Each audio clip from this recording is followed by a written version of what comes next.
It's story time. Hope you enjoy this one. I'm sure you'll learn a lot and be able to find good moral lessons here to make your life much better. Once upon a time, there was a man named Bram.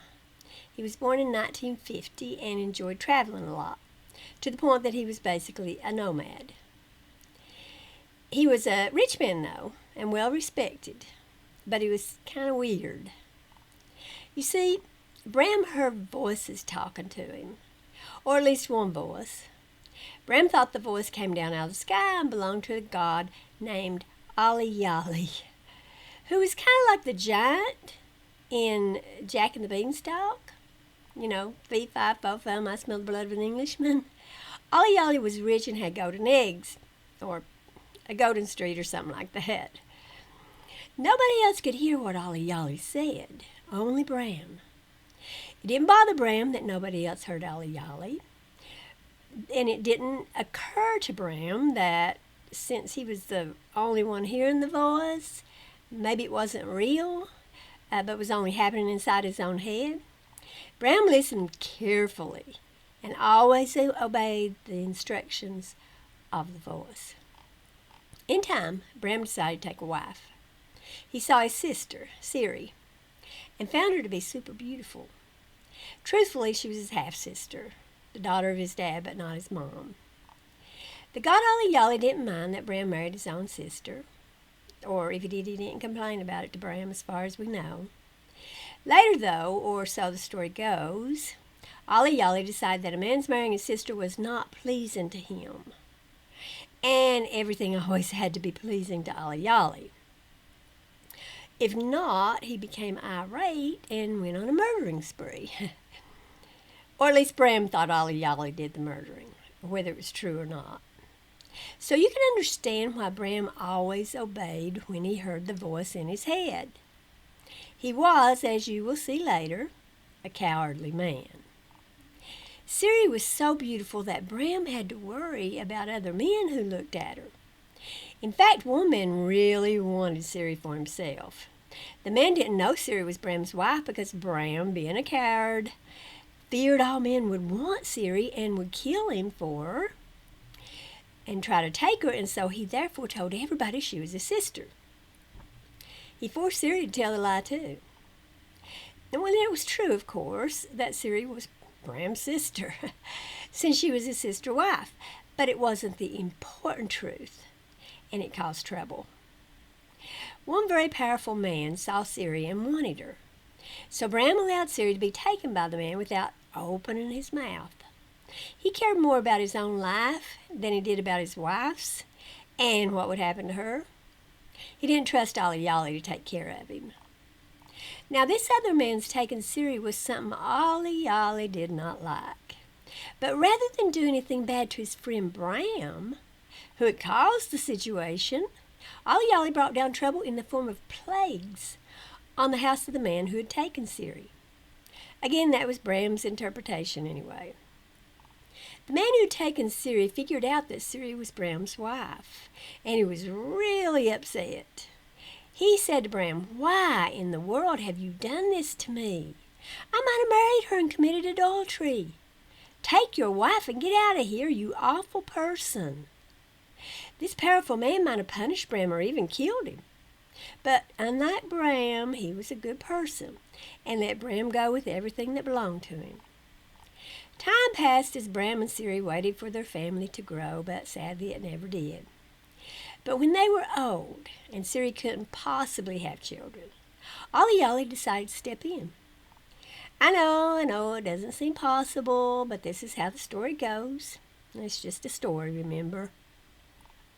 Now, it would have been nice if Ali-Yali had helped when Siri was young and more able to take care of a child, but I guess Ali-Yali wanted to make sure she recognized that he was the one who gave her the child.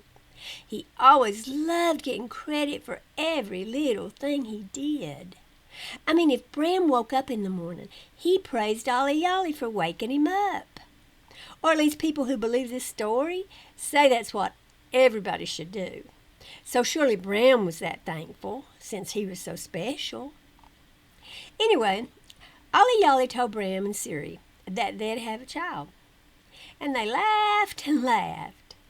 Now, later some people said Bram didn't falter at all at this promise, but had complete faith, which was why he was considered righteous. But as you can see, and will continue to see as the story unfolds, this was simply not the case. After a time, when no child came, Siri got tired of waiting. She had a foster child named Holly, who basically did all her work for her. And Siri thought it was a good idea to have Bram marry Holly and have a baby by her. That way Siri could steal the baby and pretend it was hers. Bram was fine with it, of course, so Holly got pregnant. But once pregnant, Holly despised Siri, which is understandable. I mean, Siri had this old man basically rape Holly and make her pregnant, and Holly knew Siri would take her baby. I'd hate that old woman too. Siri started being cruel to Holly, so Holly ran away. But Ali-Yali stopped her and told her to go back and basically be Siri's slave again, so now he's talking to Holly. Ali-Yali was all into forcing some people to bow down and serve other people. I mean, he thought that was cool. As you can see by their behavior, Bram and Siri absolutely did not trust Ali-Yali to do what he said he would do. They took matters into their own hands due to their lack of faith. It kind of makes you wonder if Bram really did believe the voices in his head were real, doesn't it?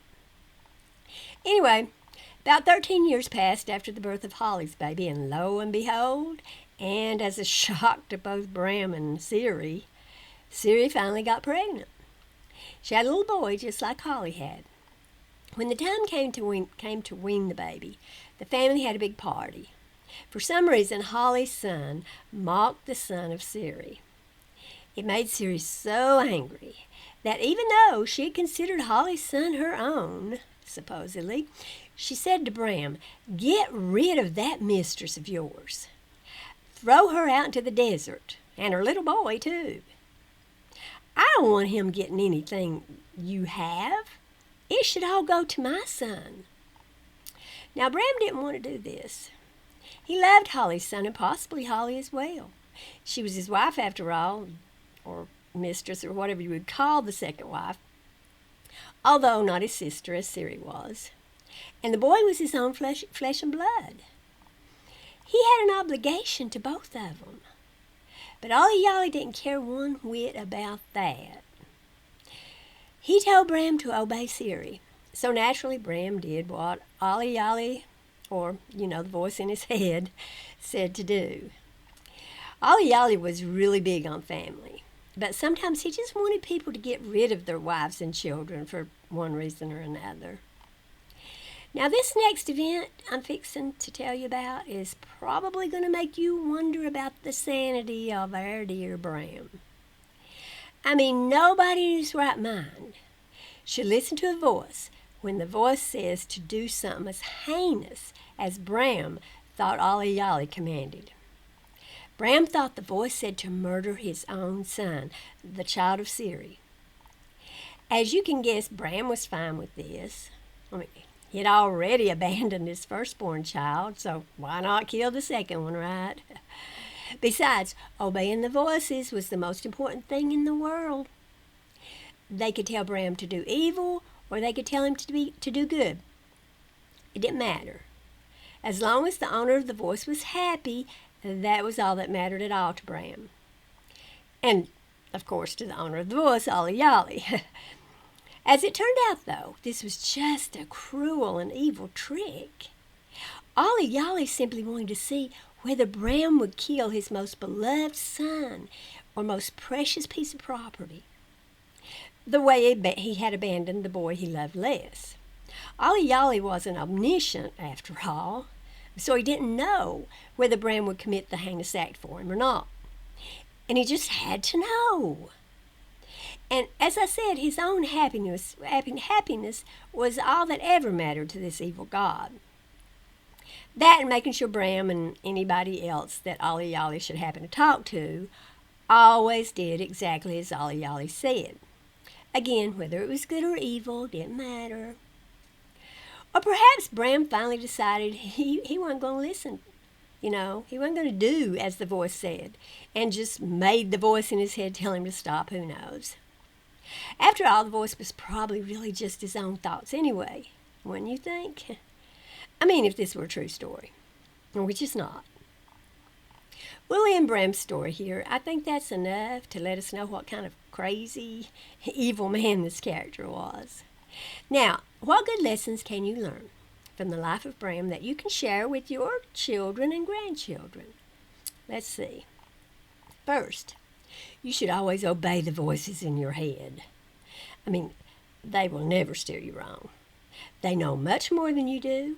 Plus, if you don't obey them, bad things happen. Never question the voices in your head. Second, if you want to marry your sister, it is perfectly fine. I mean, if the voices in your head approve, of course. Third, you can tell lies if it helps you, and even if it harms other people. And Ali-Yali will punish the person who believed your lies instead of you. At least if he likes you, he will. That's why you always obey the voices, so Ali-Yali will like you. Fourth, it is great to have people you can boss around and get to do all your work. Slaves. And if these people run away, somebody, a god or maybe a representative of the god, will make your slave come back to you, as is right. After all, slaves are your property forever, and you can bequeath them to your children.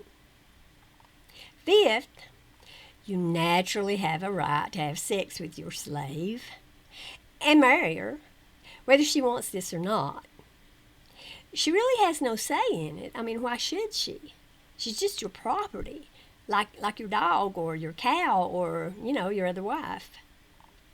Sixth, if you need to keep peace with one wife, you can throw out the slave wife / mistress along with any children you had by her.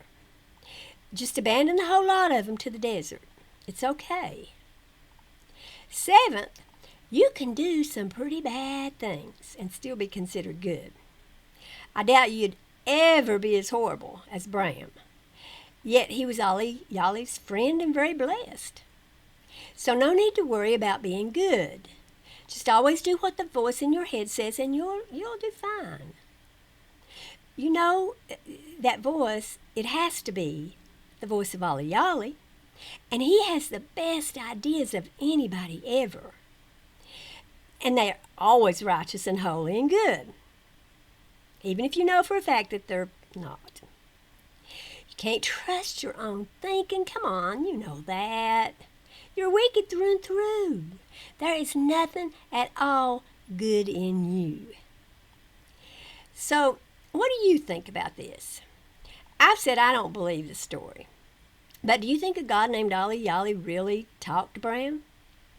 Or do you think Bram simply heard voices in his head and thought they came from a god? Do you think the story is just a story and has no truth in it at all? If it's true, did Bram do right to abandon one side and attempt to murder the other just because a voice told him to do such wickedness? Should we obey a voice if it tells us to commit crimes we know are evil? Even if the voice is the voice of a god, should we obey if the god's words are evil? I know that you know that this story is really the biblical tale of Abraham.